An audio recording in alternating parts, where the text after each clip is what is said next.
അവന് ഹോസ്റ്റലിൽ പോയിട്ട് ഇവിടെ നിന്ന് ആഹാരം അവൻ്റെ അമ്മ തന്നെയാണ് കുറേ ആഹാരം വെച്ച് കൊണ്ടുപോയി. അവിടെ ചെന്ന് കോളേജിൻ്റെ അടുത്തുനിന്ന് കൽപ്പറ്റയിലായിരുന്നു അന്ന് ഹോസ്റ്റലിൽ.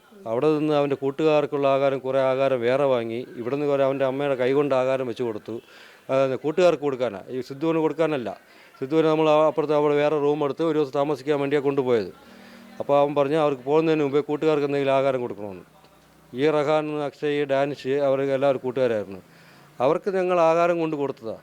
ആഹാരം കൊണ്ട് കൊടുത്തിട്ട് ആ സിദ്ധുവിനെ കൊണ്ട് നമ്മളടുത്ത വേറൊരു ഹോട്ടലിലോട്ട് ഒരു ദിവസത്തേക്ക് താമസിക്കാൻ പോയത്.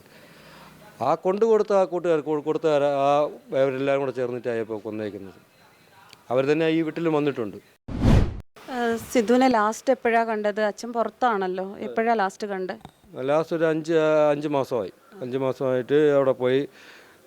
ഒരു പ്രാവശ്യം ഞാൻ അവിടെ പോയിട്ട് ഞാനും സിദ്ധുവിൻ്റെ അമ്മയും അനിയനുമായിട്ട് നമ്മളെ കുടുംബമായിട്ട് അവിടെ പോയി ഒരു ദിവസം സിദ്ധുവിനെ കോളേജിൽ നിന്ന് വിളിച്ചു. അതിൽ ഏറ്റവും രസമെന്ന് പറഞ്ഞാൽ അവൻ്റെ ഹോസ്റ്റലിൽ പോയിട്ട് ഇവിടെ നിന്ന് ആഹാരം അവൻ്റെ അമ്മ തന്നെയാണ് കുറേ ആഹാരം വെച്ച് കൊണ്ടുപോയി. അവിടെ ചെന്ന് കോളേജിൻ്റെ അടുത്തുനിന്ന് കൽപ്പറ്റയിലായിരുന്നു അന്ന് ഹോസ്റ്റലിൽ. അവിടെ നിന്ന് അവൻ്റെ കൂട്ടുകാർക്കുള്ള ആഹാരം കുറേ ആഹാരം വേറെ വാങ്ങി ഇവിടെ നിന്ന് കുറേ അവൻ്റെ അമ്മയുടെ കൈകൊണ്ട് ആഹാരം വെച്ച് കൊടുത്തു. കൂട്ടുകാർക്ക് കൊടുക്കാനാണ്, ഈ സിദ്ധുവിന് കൊടുക്കാനല്ല. സിദ്ധുവിന് നമ്മൾ അപ്പുറത്ത് അവിടെ വേറെ റൂം എടുത്ത് ഒരു ദിവസം താമസിക്കാൻ വേണ്ടിയാണ് കൊണ്ടുപോയത്. അപ്പോൾ അവൻ പറഞ്ഞു അവർക്ക് പോകുന്നതിന് മുമ്പേ കൂട്ടുകാർക്ക് എന്തെങ്കിലും ആഹാരം കൊടുക്കണമെന്ന്. ഈ റഹാൻ, അക്ഷയ്, ഡാനിഷ് അവർക്ക് എല്ലാവരും കൂട്ടുകാരായിരുന്നു. അവർക്ക് ഞങ്ങൾ ആഹാരം കൊണ്ട് കൊടുത്തതാണ്. ആഹാരം കൊണ്ട് കൊടുത്തിട്ട് ആ സിദ്ധുവിനെ കൊണ്ട് നമ്മളടുത്ത വേറൊരു ഹോട്ടലിലോട്ട് ഒരു ദിവസത്തേക്ക് താമസിക്കാൻ പോയത്. ആ കൊണ്ടു കൊടുത്ത ആ കൂട്ടുകാർ കൊടുത്തവർ അവരെല്ലാവരും കൂടെ ചേർന്നിട്ടായപ്പോൾ കൊന്നേക്കുന്നത്. അവർ തന്നെ ഈ വീട്ടിൽ വന്നിട്ടുണ്ട്. അന്നാണ് ഞാൻ ലാസ്റ്റ് സിദ്ധുവിനെ കാണുന്നത്. അവിടെ വെച്ച് വിളിക്കാറുണ്ടായിരുന്നോ ഇടയ്ക്ക്? അതെ, ഞാൻ വിളിക്കും. ഞാൻ ഇടയ്ക്ക് വിളിക്കുന്നത് ഞാൻ ആഴ്ചയിലൊരിക്കൽ വിളിക്കുള്ളൂ.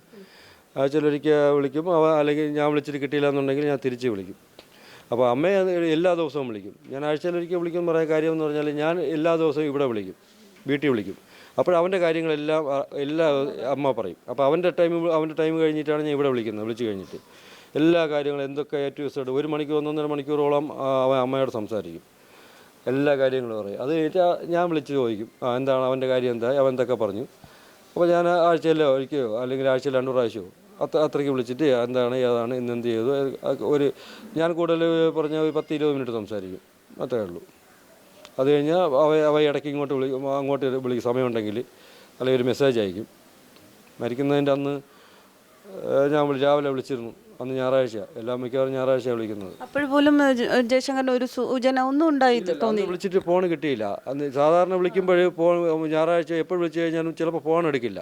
അത് നോർമലാണ്. ഫോൺ എടുക്കില്ല. അവ ചിലപ്പോൾ വെളിയിൽ പുറത്തായിരിക്കും. അപ്പോൾ ഞാനൊരു ഹായ് അയച്ചിട്ടേക്കും. എന്നിട്ട് അവ എപ്പോഴെങ്കിലും വിളിക്കും, വൈകുന്നേരം എപ്പോഴെങ്കിലും വിളിക്കും. അപ്പോൾ ഞാനൊരു ഉച്ചയോടുകൂടി 11 ആണെന്ന് തോന്നുന്നു. ഞാൻ ഫോൺ വിളിച്ചിട്ട് എടുക്കാത്തുണ്ട്. അപ്പോൾ എനിക്കറിയാം ഞായറാഴ്ച മൊത്തം വെളിയിൽ നിന്ന് കളിയൊക്കെ ആയിരിക്കും. ഒരു ഹായ് അയച്ചാൽ കിട്ടും.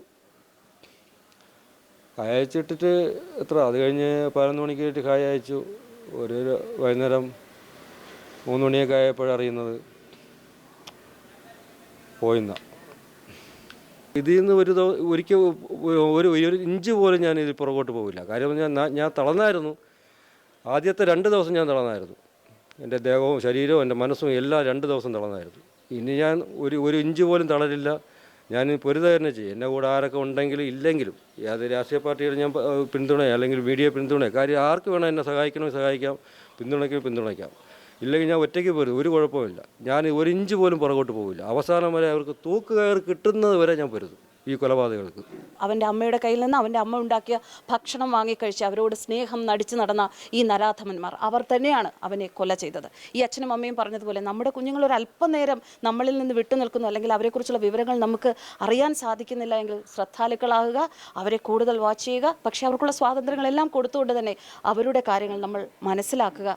എപ്പോഴും അവരുടെ ഒരു പ്രശ്നത്തിൽ നമ്മൾ കൂട്ടാളികളായി ഉണ്ടാകും എന്ന ഒരു തോന്നൽ, ആ ഒരു വിശ്വാസം അവരിലേക്ക് നൽകുക. നമ്മുടെ കുഞ്ഞുങ്ങളെ നമുക്ക് ഈ കഴുകന്മാരിൽ നിന്ന് രക്ഷിക്കാം.